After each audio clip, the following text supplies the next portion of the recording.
Welcome to the Waxing Podcast. I'm Kirsten Goetzelman, esthetician, educator, and your host.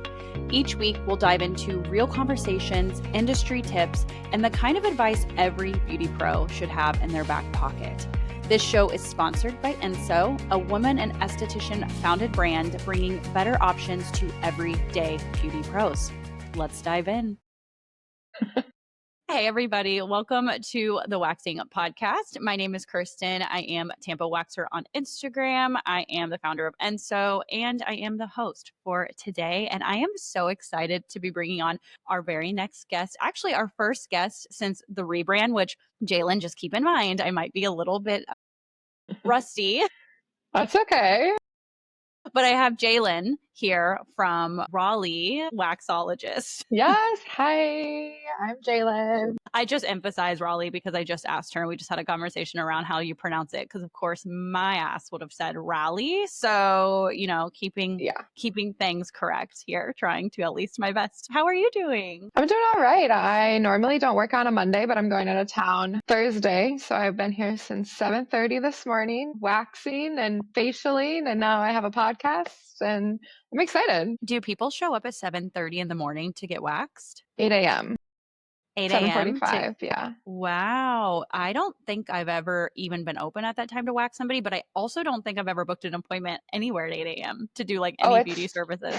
So busy. My 8 a.m.s are popping 8 to like 9:30 and then 12:30 to like 2:30 and then 5 to 8. Those are like my hot time. Wow. Are you there that whole time whenever you take a No. client, or do you separate these by days? I keep my books open 8 a.m. to 8 p.m. Tuesday through Friday on average. And then sometimes I work 8 to 8. Like this week, I'll probably be not today, but tomorrow and Wednesday, I'll work 8 a.m. to 8 p.m. And then the 13th, the only break I have is the eyebrow class with you guys, because I'm leaving for a week. And then I have so I'm like 8 to 8 for the next 3 or 4 shifts, I would say, for sure. But wow.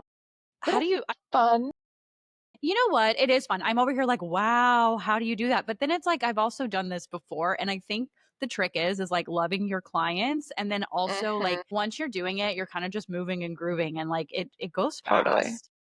Totally. I mean, today, again, I don't normally work Mondays, and the weekend I was like, I have to work Monday at 8 a.m. And I did a man, and shout out to him because he's like a good man, but I waxed, I did a manzillion, ears, nostrils, chest, glutes, and then a facial. So it was like a 3-hour service pretty much. And I didn't want to do that. Like going into it, I'm like, oh, I have this, and then I have a nail set, and that's just a long day. But now I'm here, I'm already midway through my day, and I'm like, hi on life, it'll all be good. But yeah, sometimes I dread it, especially men, because I dread men. But he was a good guy. Well, what's funny is I haven't taken a man in a really long time unless they're like a boyfriend or like a friend of mine. And you know what? It's so weird because when you get a man client, especially when you're somebody, we work in a women dominated industry, but it's like sometimes they're like the switch up you need in your day. Like if it's a really cool guy, you can talk about so much. Like I loved to talk, because I did back waxes and I loved talking to the men that were like, yes, the ones that came in and it was like a good time. Totally. I love I've raised my male services higher than the average price probably, because if you're going to pay that price, I know you're a good man and a businessman. And not every time is that true, of course, but on average. And I've seen such a difference since I've moved my pricing and actually wanting to talk to these guys, because I am a man hater. That's the thing. I enjoy my man and I enjoy good men, and we all know the difference, but I genuinely hate men.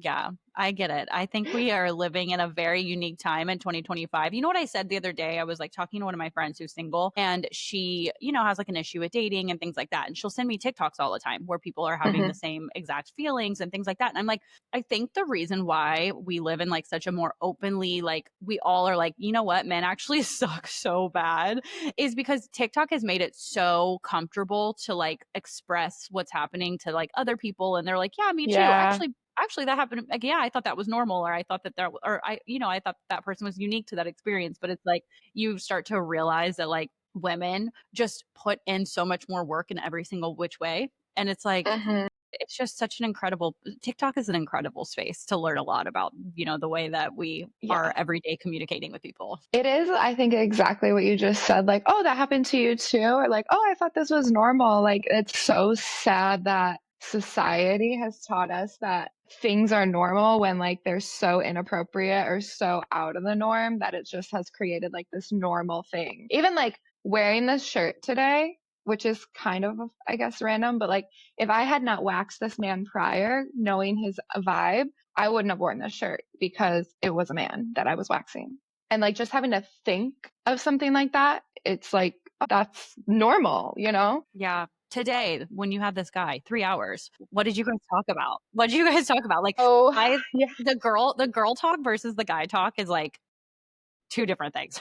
totally different. Well, this guy, he's super in tune with health and wellness, and I'm also super in with health and wellness. So like we talk about supplements, we talked about he went to Chicago. I'm from the Midwest. Oh, I think you're from the Midwest too, right? Or no? Yeah, so we talked about the Midwest feeling. He was in Chicago last week. We talked about deep dish pizza. We talked about I'm actually like going through something in my personal life right now that happened kind of last week. So, I mean, we didn't like, talk deep into that, but while we were doing his facial, we kind of talked a little bit deep into it. And so he kind of was just like giving me advice from like a guy's perspective, I guess. And he's like 50, 45 or 50 now. And so yeah, we talked about that. We talked about gingers. We talked about Italians. We talked about just a Gingers, bunch of Italian. random, yeah, all the things. Because he's a ginger, and with waxing, like that is hard, or quote Yes. unquote, and their hair is thicker, all these things. And so he's like, "You need to charge extra for us gingers. You should charge extra." And I was like, "That's not right," but yeah, I You said, guess, okay, actually, yeah, starting now, starting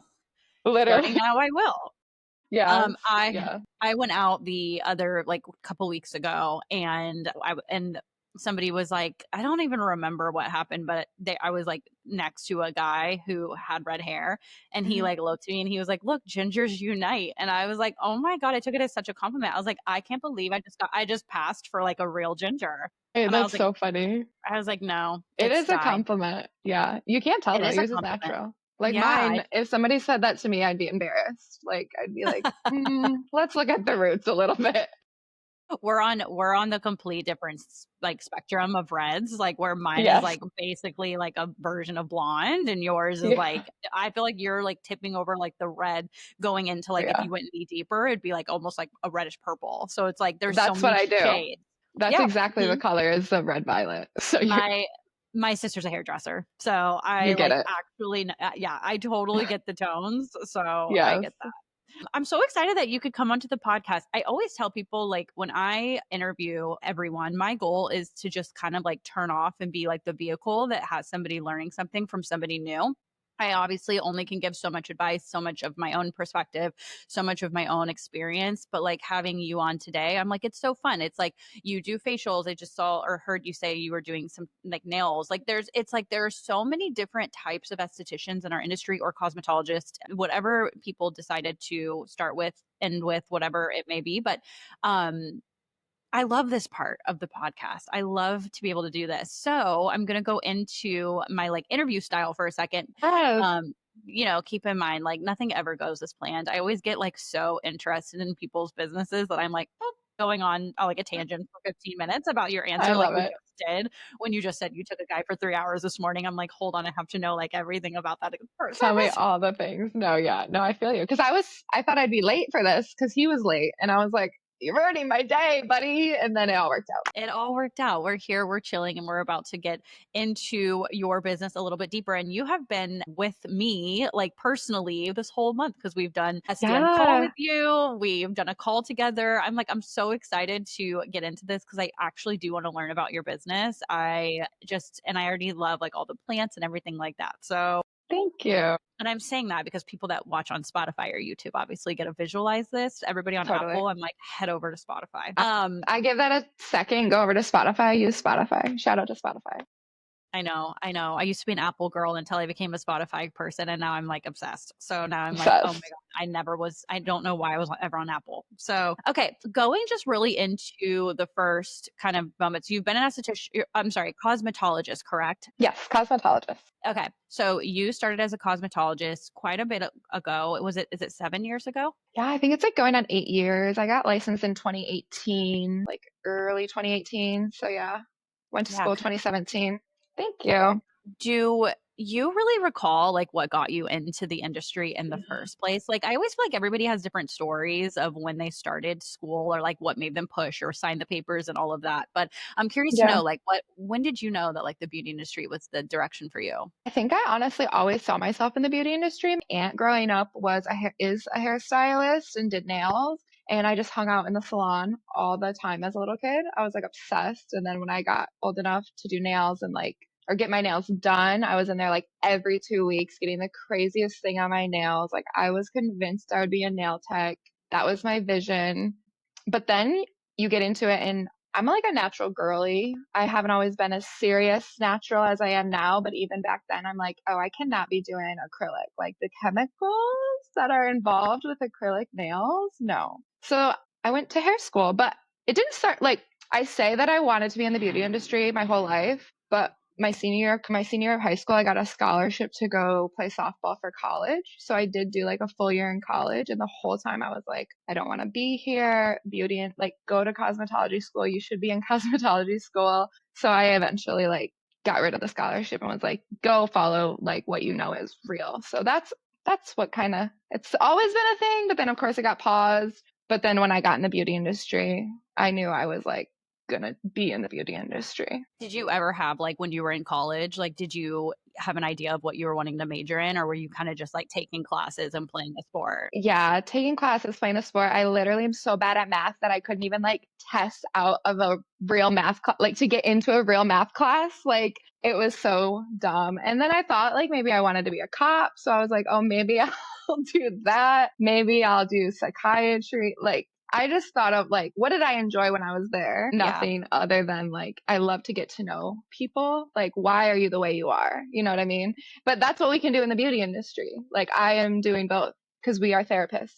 You know what I mean? I totally agree. I like always tell people, I'm like, you know, my journey and what I do may not be like someone's cup of tea, but like what I can promise you is like, I love my job and you don't. And that sucks for you. Like, no matter That what, right I'm like, there. yeah, I'm like, I know that like our industry is frowned upon in a lot of ways, especially I think waxing, because people are like, how the fuck do you wax for a living? Like, that's so weird. However, I'm like, take all of that away. And what we actually do for a living is just connect with people and get paid for it, show up in Yep. whatever we want to wear in whatever way we want to do it. And it's like we like bounce around our little place. And I'm like, I have the time of my life when I'm taking clients. So, like, regardless of what people think, I'm like, I don't know. I don't sit behind a desk and hate my life. I guess, like, you know, it might not be Like in the most of best. America. Yeah, no, I mean, what is I'm assuming the most asked question you get is like, how did you get into waxing? I don't know. Totally. It just happened. Like, I didn't Same. plan to wax the jeans. That was not my plan. When I went to school, we didn't even practice like at all. I was the practice dummy, but it was for legs. I was like, I hate this place. Someone work on my legs and let's get the day over with. Like, that was me in cos school. I had the worst time in like I to this day believe that cosmetology school was one of the worst chapters of my life. But I mean, I'm here now, so it's fine. Yeah, it's like happenstance stuff. I like hated my first couple of jobs and I like despised the industry that I picked until I didn't. And then I'm like over Yes. here now, you know, doing all of the things in like the waxing world specifically. But it's like, yeah, I think we all get here because of the journey that leads us here, whether it's like just by mistake and things like that. Did you work at a chain or did you work at like a boutique? Like, what was your story before you opened your own place? Yeah, so I when I first got out of school, I started doing hair and I was an apprentice basically under like a hair salon downtown Raleigh and then hated that place. Just hated the environment and Lunchbox Wax had just moved to Raleigh, like they hadn't even opened yet. So I was like, I'm gonna quit this salon. I'm going to go bartend, save money. I wanted to do van life and live in a van and just travel the world. That was like my vision after I because I was like, in my brain, I was like, cosmetology is done for me. hate the hair. They ruined it for me. Like it's ruined. And then Lunchbox Wax came and I was like, oh, this is kind of good pay and this is brand new and I can see what I can do here. So I started working for them in November 2018, I think. And I kind of just grew with them and worked with them for 6 years. So yeah, I was there. I was on that journey with that franchise. Yeah. And I mean, do you know when Lunchbox started as a company? Yeah, I used to. I think like 2012, I want to say. Okay. Yeah. And then I they think expanded and now they rebranded. they did rebrand. My Yeah. girl Debbie Lane is the founder, but she sold the company in like 2021, I want to say. And Hmm. so they changed brands because Lunchbox Wax wasn't appropriate, I guess. Oh, because now it's like what, Radiance? Yeah, Radiant Waxing. Radiant Waxing. I wonder like what strategic move made them come up with that name. You always get curious about like why brand names are the brand names they are. What I do know is they wanted to relate it to like the moon, the waxing moon, kind of a little bit. So like their Mm, logo is that waxing moon, and then radiant is like the skin. There was like five different names. I don't remember them, but like I remember voting on because I was with one of the top franchises, so we got mhm. like all the first type deals, and we could vote and decide on things. And there was a couple names, but radiant waxing is what stuck, I guess. It's cute. Okay, It's cool. whatever. Did you enjoy your time as a franchise worker? Yeah, I mean, I think I learned a lot. I was 21 when I started and I didn't do waxing again. I was like coming from hair. I didn't know. So it was really cool to learn a lot of the behind the scenes. And since they were brand new to the city, I learned like I was there before the floor was in the building. Like I was really training like before all of that. So we learned a lot. And then I worked as a waxo for like 6 months and then I was a manager, moved to like a new city to manage a location.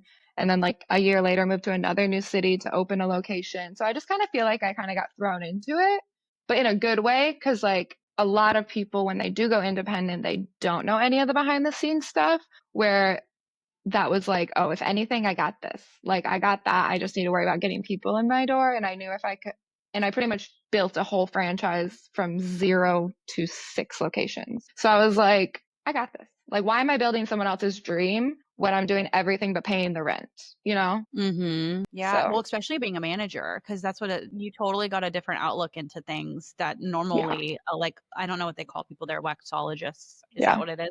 yeah, You know, that they normally would just clock in and do their job, but you had to probably do so much more. So that's really great totally. for you, especially owning your own And business.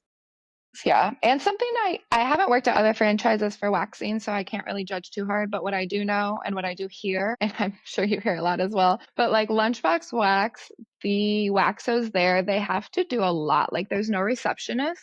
So when you walk in, the waxo is greeting you, the waxo's taking you to the room, the waxo's taking care of you, the waxo's cashing you out, the waxo's cleaning the room, the waxo's rebooking you, the waxo's confirmation calling. The waxo is doing everything except for making the schedule and paying the rent, pretty much. And if you're doing it well, you're really learning throughout. Like you're restocking your room. You're pretty much working independently as much as you can as an employee, which is nice for people that want to actually learn in the industry. Yeah. Well, okay, so a few years back, I educated at Waxing the City. I did a conference there and I went and I was an educator for one of their seminars and I sat into their like opening night ceremony and like it was actually really sweet. Like there were these waxologists who came with the owners of the franchise, probably their top earners, I can only assume. Right. And they like went on stage and talked about their experience with waxing. Okay, so like before I say this, I was like a number one franchise hater. Like I was like, because we all hear the horror stories from European Wax Center. Mm-hmm. So I was like going in and I was like rolling my eyes. I was there not on behalf of me, on behalf of a brand. And so I was like, okay, but I was genuinely like, I was like, you know what? Like, I feel like it's up to the franchise person, but if there's a good franchise person running the place, like that is the difference between having a good experience working with a franchise versus a bad one. And like, there were people that would go up and do like testimony stories about how they tried to go on their own and they Yeah. failed and they couldn't get clients and then they went to a waxing the city and like it like saved them in terms of like finance, it saved them in terms of like loving the industry again. And I was like, you really can't knock that. Like, that's very Yeah. sweet that they could get it from that. So I really do think that there's so many different aspects to, like, I don't know, like, I would what I hope is that people don't just think of European Wax Center when they think of chains, because I think there's, like, a Yeah. lot of really great resources out there for people that are Totally. different, like what you did. I agree. Like, I think, of course, European Wax Center gets a horrible rep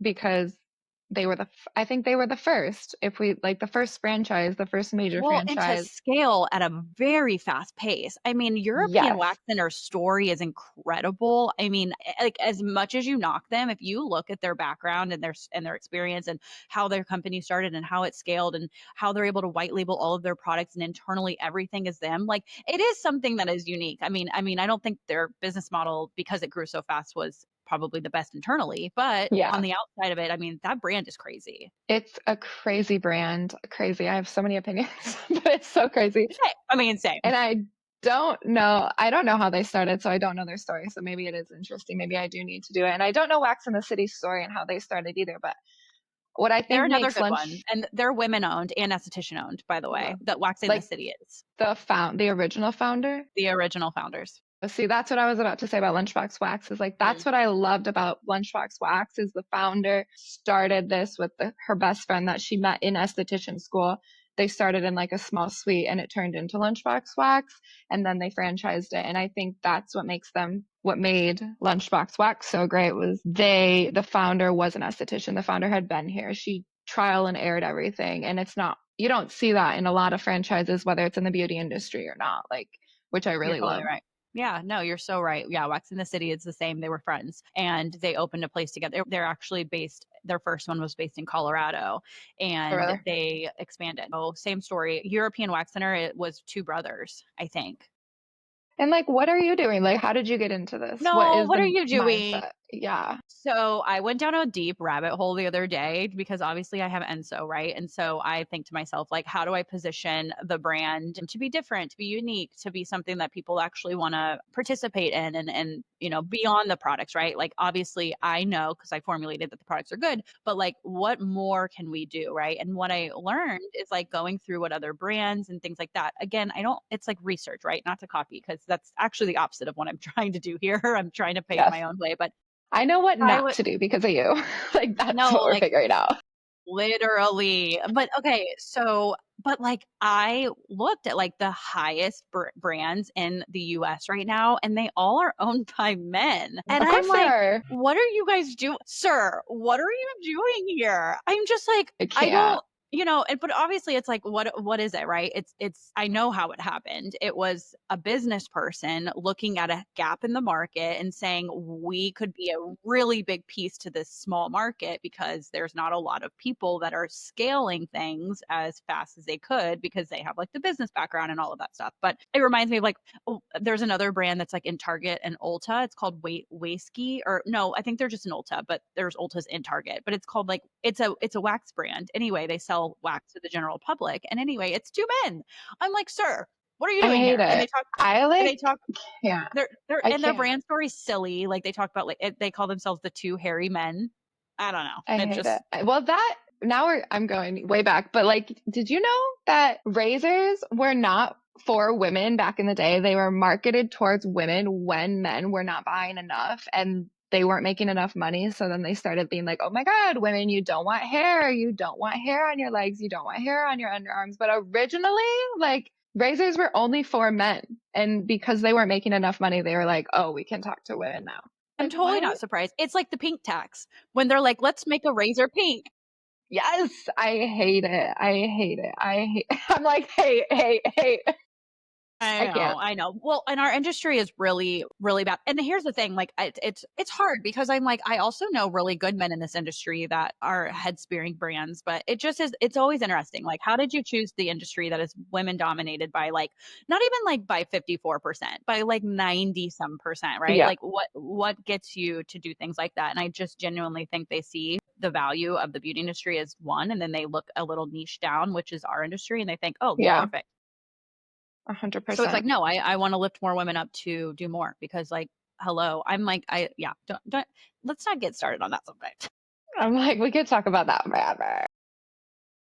I know. Okay. Ooh, I have a really good question for you, especially because you had been at Lunchbox for so long and now you have your own business. So I think you're in a really good position to answer like a more educational best verse question. But I do want to ask you, what do most beauty pros you think get wrong when they try to speed wax? And how did you get so fast without losing your quality? So I think this is a really big one in our industry, most importantly, because so many people are like, I want to get faster at waxing, but every time I'm faster, I lose the overall quality of my service. Yeah.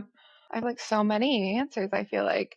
I think from just training people and like watching them in the moment, and of course you're not going to be perfect right away by any means, but I think what you need to get over as a new waxo getting into this speed waxing world is like you're gonna hurt them. By hurt them, I mean like it's a wax. It's gonna hurt. You can't like baby it, I guess, or like go slower just because you feel like they feel some type of way. I feel like oftentimes when I'm training somebody, they'll be like, oh, "Are you doing okay? Oh, I'm so sorry." You're so right. Like, get over it. It's gonna freaking hurt. They know what they're getting into, and like, it does suck. Like, your first wax isn't gonna be good at all. And so, also setting those expectations. Like, one, your first wax as a speed waxer, but I mean your first wax as a guest. Like, the first wax isn't gonna be perfect. It's gonna hurt more than the rest of them, and then also it's gonna take 2 to 3 for your hairs to get on the same growth cycle. So, I think setting expectations with that guest, setting expectations with yourself, knowing like you're already hurting them. So let's just make it a better experience. Nobody wants to be sitting through a wax for 30 minutes ever. Like nobody. So I think that would be the main thing. And then just getting out of your head. Like, again, it's going to hurt. Practice makes perfect. Follow the pattern. If you don't have a pattern, get a pattern. That one, that part too, patterns. Because if you're going from one side to another, and I think I've never done a Brazilian with hard wax. I'm just going off what I see, but I think a lot of people see hard waxing, it has to dry, right? So you're going one side to one side. So with soft wax, you don't have to jump around as much. So just really following that pattern. And that's just me being like assuming kind of from a hard wax perspective, I guess. Yeah, no, and I think it's still like true though. Even with hard box, it's like you can still follow a pattern, even if it doesn't make sense to like the normal person looking at it. It probably does to Hmm. you. But I agree with you. I think pattern is so important. I think having just like a base, but knowing you can leave that, right? It's like that's another thing too, is like I'll teach people a Brazilian and then they think that's every single time. And I'm like, no, this is like your starting point base, right? It's like Yes, you always in mind go, okay, this is going to be the pattern I do. But in everyone also has different hair patterns and things could change, but you totally. know that you're always going back to that like base standard every single time. And I love that you said communication, because communication, I think, is the absolute strongest key to going fast in a service. I always tell my clients, especially if they're new, I'm like, hey, I'm going to go through your bikini line pretty fast. And the reason why is because it's the least amount of pain during the Brazilian wax. And it allows me to play catch up when I get to the middle and take more time. So, like, knowing that they're sitting there and they know that they're about to get that so fast, they're not like, oh no, she's about to tear me to pieces. Like, there's like the reason behind it, but then also it makes me be able to go through it super fast. And then now I have that leftover Yeah. space for all of the middle part, which is a little bit harder. So, communication in every way. I just was talking about this on my other podcast, is I was saying, like, build a script. Like, Yeah. Yeah. build a I script. mean, yeah. Even I don't like, I've been doing this for so long. I don't even think about the script that I have until like Mhm. Friday evening when I've talked to so many people that week about the same thing. And I'm like, oh, did I already say this to you? Oh, wait, sorry if I already said this. Did I already say this? Because it is a script. Like, you have your first time guest script, you have your second guest script, you have your third guest script. And then by that fifth-ish one, that's when you can BS with your people. That's how I feel. Like, There you because go. Yeah. I like that. sometimes you can talk about aftercare on the first one. Sometimes someone's panicking so hard, you won't even get to that aftercare conversation until they're done and they're literally not listening to you. So, Mhm. like, you really have to kind of have that, like, 1, 2, 3 scripts. And then you're like, okay, now we can kiki and have a good time. But, like, yeah, the script is real. I mean, seven Yeah. years in, the script is real. It is, and it's so and but I tell people all the time, I'm like, scripts seem scary at first, but then you like it's like riding a bike. It's like just second Totally. nature to talk about the first few things versus like the last few aftercare things. Yeah. So I agree with you. I'm like, I feel like just communication in general is so important, but you're totally right. Like I think just a pattern is really big. And then knowing, like, Yeah, I teach a class in IECSC, at least this year I'll be teaching, but it's all about like how to verbally get down to 15 minutes. And then also I yeah, just wanted to say, because this is like a really big thing I feel like I always have to bring up, that, and I don't know if you disagree or agree, but like I always tell people, I don't care how long your services are. Like, you could book it out for 30 minutes if you want, but you should be able to wax in 15 minutes. Like, the 100%. time, I don't care about what you do with the other time. Like, you could sit there and chat on a chair for 15 minutes and make it a 30-minute appointment, but like everyone should be able to do a wax in 15 minutes. Totally agree. Like, I think you should be able to check your guest in, let them get ready. Because I step out for my service. I'll be like, all right, I'll let you get ready. I'm going to step out. I'll be back in 2 minutes. So, like, you should be able to check them in, get them ready, do the Brazilian, and be checking them out in 15 minutes. That's how I feel. Like, that's what Mhm. is doable. And of course, you have your one offs. Like, the other day, I had a 45-minute Brazilian in here. I Oh, do not want a 45-minute Brazilian, but she hadn't waxed in like 7 years. She's been shaving like that. Yeah, that's not going to be 15 minutes. But if I was doing them multiple 45 minutes a week, girl, get it together. Like, what are you like? I would be like, what is wrong with you? Is it my wax? Is it my aftercare? Is it my pre-care? Like, what is it? I tell people all the time, I'm like, look, if you're a regular customer and you're in here, or a client and you're in here every single month, and I cannot get you down to like an 8 to 10 minute Brazilian, like, Yeah. it is a me problem. And like, you should go see somebody else. I like will literally tell Unless them. they're not doing their aftercare. Don't Yes. disrespect yourself. Like, Yes.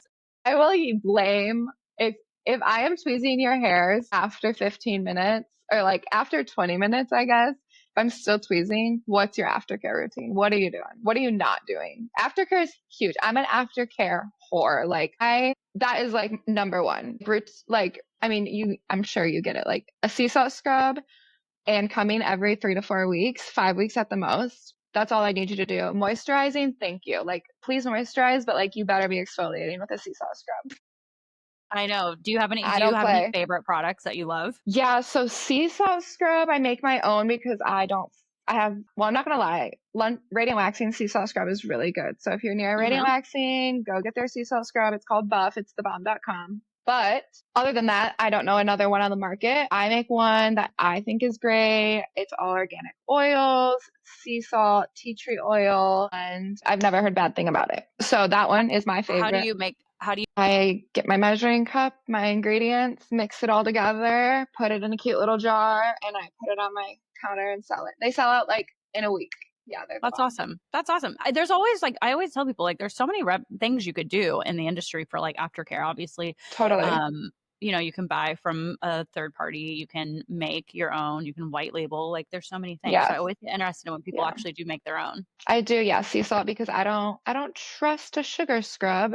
And I know a lot of people, I mean, that's all we kind of have on the market is a sugar scrub for the most part, but Hmm. sugar can create bacteria. So I'm always confused when us estheticians, waxologists, whatever, we're telling people to put honey and sugar on their vagine. I get confused about it. And I know, no hate to anyone that does it because I know like a lot of people do it, but we need to do better, if I'm being honest. Yeah.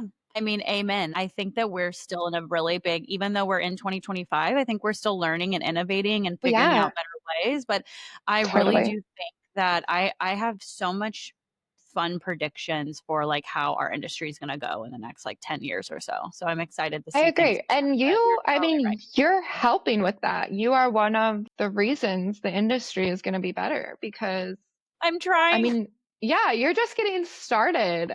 And even Yes. me, like, you're on the journey that I would like to be. Like, I don't know if I want to make a wax or anything, but Hmm. prior to you having yours on the market, I was like, we need something better because Radiant Waxing has this, but like the public doesn't have this. Like, what am I going to use when I go off on my own? And so I was like, all right, we have a new wax or like even a scrub. There's no scrub on the market like the one that I'm making. There's just so much better. And like even I don't really think you talk about this a lot, and I could be wrong, but you know how Penny and Patina or Enzo in general, they're Hmm. European standard. Yes. A lot of people don't know what that means. Like Hmm. where I preach about it all the time, and I'm sure you know what it means because you have it labeled, but like Yeah, I don't hear you guys marketing that. And that's a huge thing that people don't even think about. That I'm like, if it's got an E on it, whether it's wax, nail polish, aftercare, laundry detergent, like if it has an E, it's safe. But the US doesn't know that. A lot of the US doesn't know that. for sure. And when it came to our products, they actually had to meet European standards by being like in the system in Europe. So like I had to fill out an entire back end of paperwork where I talked and paperwork, I mean like virtually, of course, like I got you. electronically, but I had to fill out like every single thing that our product did, what it was for, what the ingredients were, and then it went into the system and then they had to clear it and make it Yeah. European certified. So it is a process to do that. And yeah, that's Yeah. just one of the things. If there's a product going in or out of Europe, well, mostly out of Europe, it has to be put into the system, especially if it's something that is food or going onto the body. Well, Yeah. I'm Yeah, so you're right. happy. That's another thing that I like about Enzo is the European standard because everything in my house, everything in my salon, other than Barbicide, because I need Mhm. that is the only thing that's not European standard in here. Like Yeah. all of my little random marketings up here, all UK standard. All my product or all my nail polishes, European standard. It's so hard. People don't want to do that in the beauty industry, but it's doable. And like again, you're making it easier for us. So thank you. Yeah. Yeah, I mean, it just aligned really well with the brand. I think that was also a big thing for us is like we wanted to be like a less ingredient brand with no fillers and things like that. And so it was really important to me because the deal, I mean, the truth is and like it's really fun being on the end of the journey that I'm on right now because it's like I'm learning so much just about like what we have been able to like get away with as other brands in the industry and like what other people fall for. For instance, like there's no such thing as like putting an ingredient in a wax and it doing something. So like when there's lavender in your wax and they're claiming that it's going to help calm redness, like there's just no way. Like there's literally Yeah. I mean, no way it does that. Same goes with like zinc oxide. I mean, Satin Smooth, once upon a time, they don't anymore because obviously they had on their packaging that it had zinc oxide, which was really great for sun protection. Like that was Stupid. actually on their packaging. And I think to myself, you're telling me that you're claiming that you can wax somebody's skin and they're getting SPF benefits from it because of the zinc. Like that is Stupid. very insane. And it's obviously something that's not on their packaging anymore, but you can still Google and find that. And I'm just like, I can't. anything for marketing, right? Like anything to claim your fame to your product. I mean, there's so many one-off ingredients that these brands are doing that are claiming things that are just not it's not true. So we were like, well, why would we even include them? Let's just like be a Exactly. brand that has no ingredients and be a brand that has no fragrance, no fillers, no anything, and just call it what it is. It's marketing fluff. Totally. I Yeah. was just about to say that. That's what I like about how you talk about that marketing fluff because even sensitive skin, like everyone and their mom has sensitive skin, let's be honest. Everyone Yeah. is sensitive. Well, Some it's people are just it's more sensitive. reactive.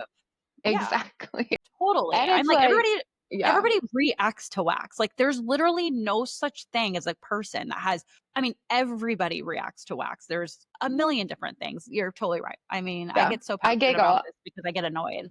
Me, that same. Every time someone comes in here and they're like, "Oh, I'm probably gonna break out in hives. I'm gonna get so red." And I'm like, honestly, you probably won't with everything I use in here, but it is super normal. Everybody, I don't like, you're not special. Like, everyone's Mhm. gonna get a red eyebrow. Everyone's gonna get a red lip. Some might get more red than others. I've had like two people in 2 years since I've opened on my own get a hive. And it's most of the time a ginger, or it's most of the Mhm. time someone who's getting a back wax because they don't get back waxes often. So it's like, what in the Yeah. world are you doing to my skin? Like your skin is going to Mhm. react, but it's not why what you think. Yeah, it's not because of like yeah. So and that's the thing too is I always say cuz like I feel like I got some shade on a different podcast. I couldn't tell if it was about me, so I was like, "Well, I'll just like assume maybe it's not," but I'm pretty sure it was, but it was like right when Enso first launched and they were podcasting like another wax owner and this Hmm. one girl was like cuz we say even for the most sensitive skin and I will tell people what that actually means cuz how they incorporated it was like, yeah, they were like, this esthetician just came out, this wax brand. The timing was just too close for it not That to is be my so funny. But they were Yeah, like, no, and I get she it. claims that, like, her wax is for sensitive skin, and the owner, as she should have, because she's educated, she was like, "There's no such thing as, like, wax just for sensitive skin." So it was really funny because I was like, "Well, that's not what we really say. We say that our wax is for the most sensitive skin in mind," meaning we take out all the filler ingredients that are gonna cause any unnecessary disruption to the skin, or we make it low temperature because we know that more high temperature is gonna cause those high reactions more likely than it's not. So like I laughed because I'm like, "Oh my god, I think they were throwing shade, but they were incorrect because that Probably. is like not the way we But market." But also we have to remember being in the beauty industry, we're not talking to people in the beauty industry about like if you're in the beauty industry and you're educated, you already know the answer to that question. You already know, like, you know what I mean? You already know totally. the BS. But if you are talking to a normal ass human, you have to dumb it down for them. I can talk to Mhm. the same person that comes into my waxing space about the same thing 3 to 4 times before they actually understand what I'm saying because they aren't educated in the beauty world. So we have to remember that. And like, so as an esthetician in the beauty world that has a podcast about educating others, it's like, you know what it is. You know the BS that Totally. we have to say or not say to get the marketing to work. Like Yeah, you of think course. Like Gigi's is out here for sensitive skin? Gigi's is so sensitive. BS. You know what I mean? for sure. For well, and it's like that's the thing, but that's like where and I think it's like they hide behind ingredients, right? So they're like Yeah, totally. because they don't actually and I don't know, I can't speak like I really cannot speak for a lot of brands because I have no idea, but what I can say is that when I see a brand that like every single thing they sell is like when you look at their website and it's like new wax lavender because it's so calming. I'm like, well, that's not true. So No. they hide behind the marketing, which it's like what brands marketing is the number one most important thing, which is probably why we took the stance because we're marketing too. We're being anti-marketing. So like because we are calling other people out, that is our version of marketing. It's anti-marketing. Yes. It's like but at the end of the day, it's another form of marketing, which is really good for growing a business. So Yes. yeah, it's fun being an esthetician. It's fun being the back end of things, but it's also like, I don't know, it's a challenge within itself. So It's probably a challenge, especially because again, you're in this world, you're educated or you're educating yourself and educated on it. And then you're probably dealing with people that are not a licensed esthetician, not a licensed cosmetologist, getting feedback from some people. And it's just like, mm, well, do you know? Like, well, you know what I yeah, mean? for And sure. that's just me Well, making assumptions. yeah, well, it's just like you know what it is too. There's so many but it's all like it's all bad feedback is really good feedback to me because it teaches me what we need to talk about more. So like I also Yeah.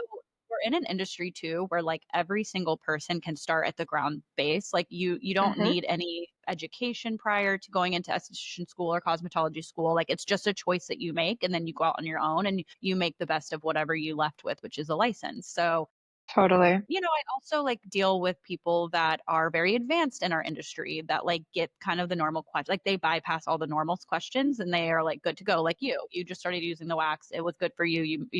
I don't know. We haven't had any crazy encounterings in that way. But then I get people that maybe just started or they didn't typically use like for instance, I had a girl who, because she told me what she was using a high temperature wax previously. And then she used our wax and she was having such a difficult time because she in her head was so used to it being a certain consistency and runny and things like that. And she was like Yeah. telling me, she was like, your wax is like burning my clients. My clients are saying how painful your wax is. And I'm like, I knew because I'm like, nobody says that. So like it's the Mm-mm. situation where I'm like, it's because it's a low temperature wax and what you're used to using is a much higher temperature wax. So you have our wax way too high and you need to like, make it lower and things like that, which, that's why I offer phone calls because people troubleshoot all the time and I hop on and I make sure to do that. So It's interesting. And do you find it more, is that with hard wax or soft wax? hard wax all the way, every Okay, time. that's why I was like, Hard wax is what? hard, I literally. know Hard that's wax what is hard. it makes me laugh so hard because again, I've never used hard wax, but people all the time are like, I would never get a Brazilian with just soft wax, or I would never do a Brazilian. You can't do a Brazilian with soft wax.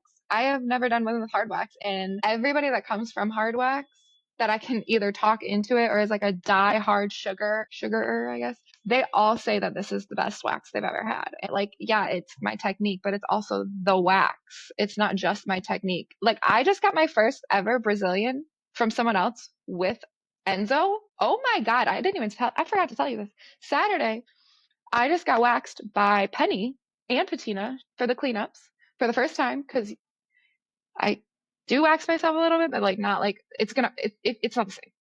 Best It's wax not I've the same. ever had. It was the best wax I've ever had. And it had a lot to do with the wax. I love Not that. the person, but the wax. I know, because I hired a girl and I was like, well, come wax me. And I'm like at 7 weeks. I was at 7 weeks. So like, that's not good. I love that. It was so good.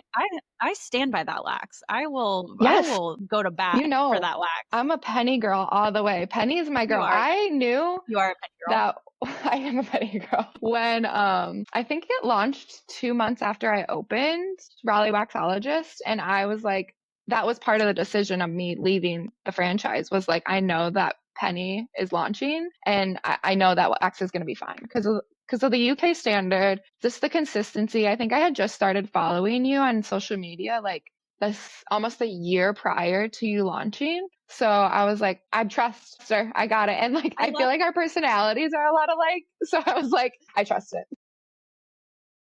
Literally love to hear it. And yeah, congratulations, you got an employee. Yes, thank you. It was so random. How's that been though? I mean, I love that. It's been good. I mean, it's a big step. Sorry, I cut you off. Yeah, no, it is a big step.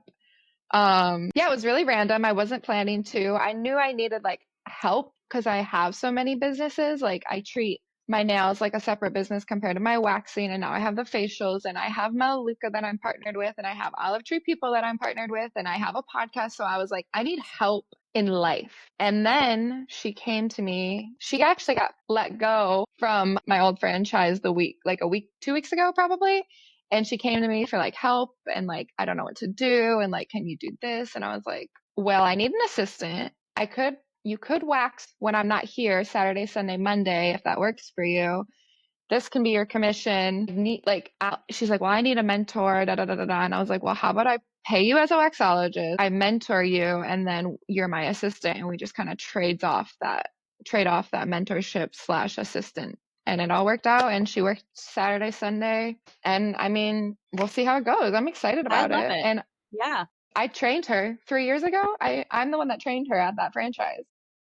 And that's honestly perfect for your clients because you can like use that. Like that's how you market her is like by saying like, I actually trained her 3 years ago and now she has 3 years of experience. Exactly. And it's like, it shows it's the best. And again, so unexpected, but like the best option I could possibly have if I was going to hire somebody because I didn't want to hire anybody. I managed women from ages 18 to 60 some years old for 5 years. It's not fun. Like it's not fun. At the end, it's not fun. And I did not want to do it, but this is the best option I think I could have for sure. Thank you so much for coming onto the podcast. Let everybody know where they can find you and how they can connect with you in the future after listening. Yes. So Raleigh Waxologist is my waxing page. I know everyone on here is probably an esthetician. So Raleigh Waxologist. I am going to do a plug for my podcast. If you basically have a podcast called She Thrives 101, it is for anyone and everyone, but it is focused around females that are creating the life that they've always dreamed of, creating the life that they lived. I have 3 seasons and I just talked to amazing female entrepreneurs. And I think we can all learn a lot from anybody and all types of businesses. So that's my podcast. And then One Happy Life, if you want to hit me up on my personal Instagram. Thank you so much for coming on to the podcast. And for everybody else, I will see you next week. Thank you so much. Thank you for listening to the Waxing Podcast. If you found today's conversation helpful, be sure to follow the show and leave a review. It helps continue creating resources for beauty pros just like you. For updates and more, follow us on Instagram at the Waxing Podcast. I'll see you next week.